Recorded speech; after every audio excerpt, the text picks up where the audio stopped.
ورجعنا تاني عشان نفتح الباب ونكمل حكاية من حكاياتنا، حكاية ورا كل باب.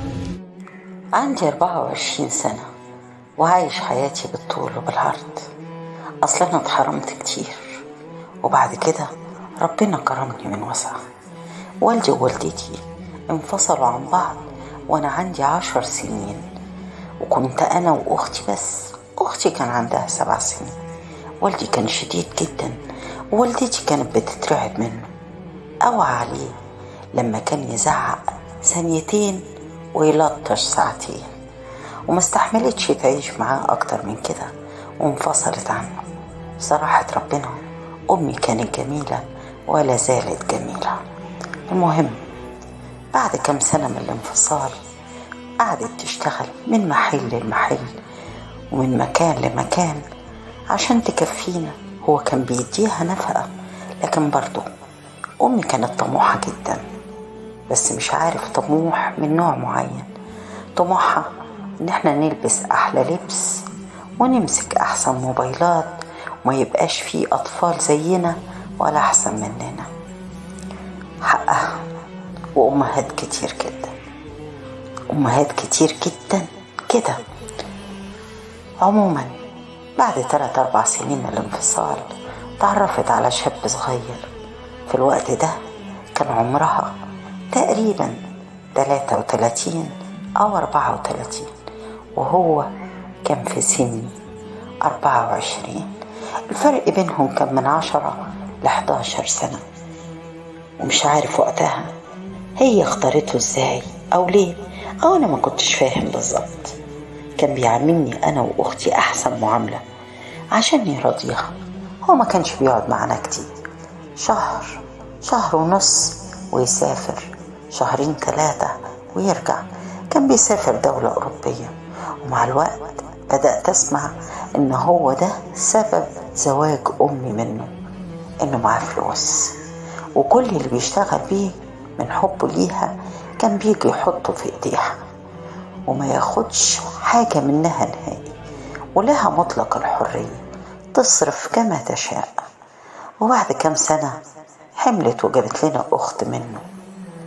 بس اللي كنت ملاحظه في الوقت ده ومش فاهم أسبابه إيه، إن دايما أمي بعد ما يكون ليها صداقات ينفصلوا عنها وبمشاكل، واسألها واللي غيرانين مني، حاقدين عليا، مستكترين عليا جوزي وفلوسه وجمالي. يعني فلوسه ما تعتبرش كانت اللي هي، بما ان امي بتصرفها على طول اول باول، يعني مش محوشين ليجي الصبح يخلص بالليل. كانت مسرفة جدا، تفسحنا وتخرجنا وتأكلنا من شقاه ومن اللي والدي بيبعته برضه. ومع ذلك كانوا بيقولوا عليها انها ما بتشبعش وطماعة. حضرت كم مشكلة ليها، وهي في كل مرة يتهموها ان هي على علاقة بحد، وان هم هيقطعوا صلاتهم بيها بسبب سمعتها السيئة. كنت انا واختي نبصلها دول ما تصدقوش عني حاجة، اوعوا تصدقوا كلامهم، دول غيرانين مني، حاقدين عليا.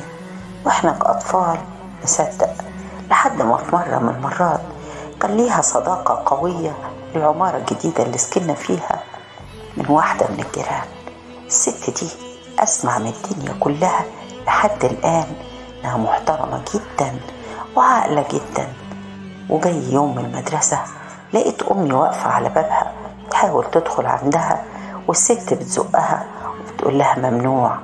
وأما اتحايلت عليها زقتها لدرجة حسيت إنها ضربتها بالقلم، لكن مش متأكد. وأمي نزلت من غير ما تصد عن نفسها الإهانة، ولقيت الست نازلة وراها وبتقول لها يوم والتاني وما لقاكيش في العمارة. وأنا كنت صاحب ابن الست دي، بنلعب سوا. فجأة منعته عني، وفعلا دورنا على سكن ونقلنا وتقطعت العلاقة بينا. ونسيت كل ده، لكن في كل مكان كنا بنروح فيه كنت بسمع عن أمي كلام زي كده. طول ما جوزها مسافر أسمع عنها الكلام ده. جوزها كان عنده كمان مشكلة، شبه مريض نفسي، بيجيله حالة نفسية ويبقى مش دريان بالدنيا وعنده هلاوس وما يعرفش حد في حياته غيرها وماسك فيها كأنها أمه، لدرجة إن أهله كانوا بيقول إن هي عاملة له سحر. إزاي شاب لسه ما دخلش دنيا ويتجوز واحدة أكبر منه ب11 سنة ومعاها طفلين ويصرف كل فلوسه عليها وسمعا وطاعا؟ ساعات كانت تمسكه في إيديها ومجيله الحالة وتمشي بيه كأنه ابنها. وعدت السنين وكبرنا. كبرت قوي؟ لا مش قوي، يدوبك خلصت جامعة. بس السنة اللي فاتت والدي توفاه الله، كنا على صلة بيه على طول، بيجي يزورنا وننزل نروح له يوم أو يومين أنا وأختي. والدي كان ميسور الحال وما اتجوزش بعد والدتي، وقالها لي مرة: أمك عقدتني في كل الستات وما عنديش ثقة في حد. هي كل الناس بتتجنى عليك يا أمي أو بترمي بلاها عليكي. كل ما فاتحها في موضوع من المواضيع دي كانت تضربني وأنا صغير، لكن وأنا كبير ما جاتليش الجرأة إن فاتحها، بل بالعكس بحاول أنسى خالص. أنا مش شايف إنها حاجة دلوقتي، مش شايفها غير إنها ملهية على طول في النت زيها زي ستات كتير وأختي طالعة لها. أنا دلوقتي عندي 24 سنة وأختي عندها 19-20 سنة، يعني بقينا خلاص شاب وأنسة. بما إن الفلوس بقى بتجري في إيدي وورثت عربية والدي، بتنطط شمال ويمين واطلع رحلات وفسح مع أصدقائي. وطلعت في رحلة من الرحلات مع أصدقائي وسهرانين بالليل، وواحد مننا ما وراهوش غير اللاب، قاعد على اللاب طول الوقت بيكلم مين مش عارفين، لحد ما دخلت عليه أنا و2 زمايلي واتسحبنا عشان نبص، وبصيت في الشاشة ويا ريتني ما بصيت. بيكلم واحدة مش باين وشها، مدارية وشها، لكن باين جسمها وباين عفشها. والجسم والعفش دول أنا عارفهم، ده جسم أمي، ده عفش بيتنا. القميص اللي لابساه ده بشوفه عندها. مش قادر أفتح بقي، مش قادر هتكلم أقول إيه؟ اللي انت على علاقة بيها دي أمي. واكتشفت إنها بتعاشره جنسيا من خلال النت. وقال لي أنا مش أول واحد، من غير ما يعرف هي تبقى لي إيه.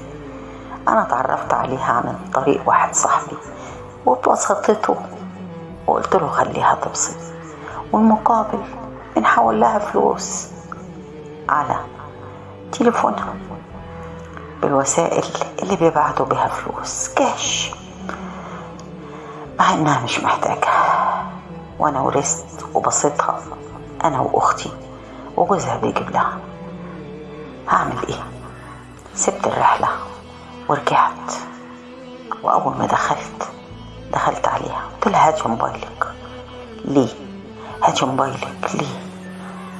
ما رضيتش تدهوني، خفت على صوتي جوزها يسمعني وابقى خربت الدنيا، وليها بنت منه والبنت لسه صغيرة في اعدادي. طيب عايز ايه؟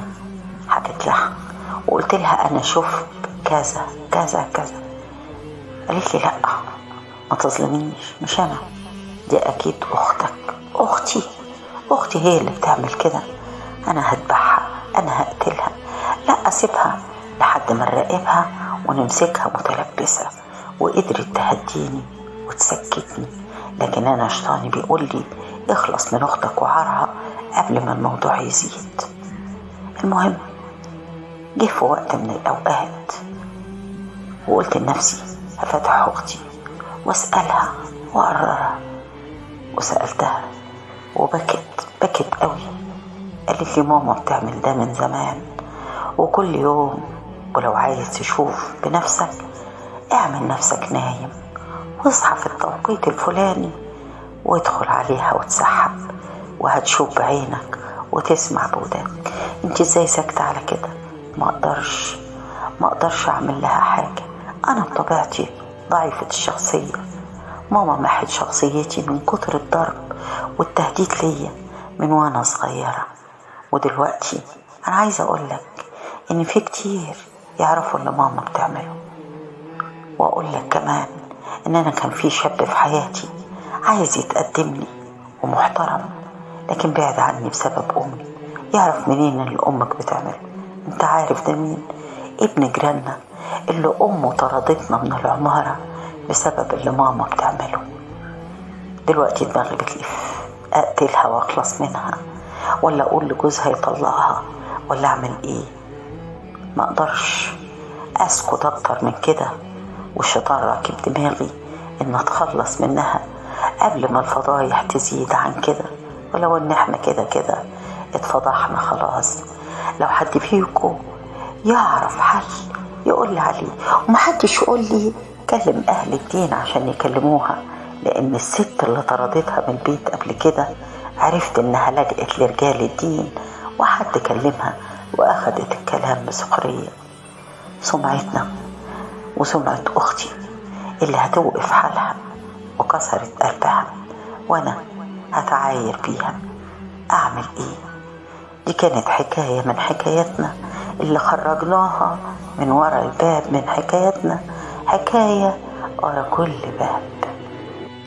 عندي 4. إذا عجبتك قصتنا اشترك في قناتنا وفعل زر الجرس توصلك حكايات.